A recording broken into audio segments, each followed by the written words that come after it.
नमस्कार शेतकरी बंधूंनो, नानाजी देशमुख कृषी संजीवनी योजनेअंतर्गत ज्या गावामध्ये पोखरा आहे त्या गावासाठी आपण ठिबक वितरणाचं काम जे आहे ते चालू केलेलं आहे आणि आपण 50% रक्कम भरून आज रोजी ज्या शेतकरी बांधवांना ठिबक देत आहे ते जवळपास 1,00,000 मीटर आपण दिलेली आहे व जवळपास 7-8 शेतकरी बांधवांना या ड्रीपचं वितरण आज रोजी आपण करणार आहे.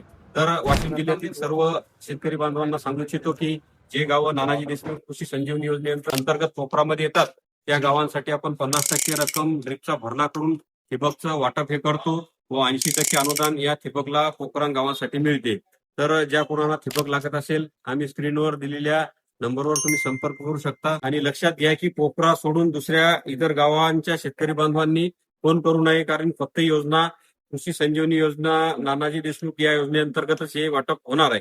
तर दिनेश प्रभू भोयर राहणार सुरकंडी या गावामध्ये आपण पोखरा अंतर्गत यांना जवळपास 4 एकराची 20 mm ठिबक दिलेली आहे. आणि भाऊ, ड्रीपची क्वालिटी कशी वाटली? त्याच्या अगोदर सुद्धा आपण ड्रीप दिली होती, त्याबद्दल समाधानी आहात का? समाधान.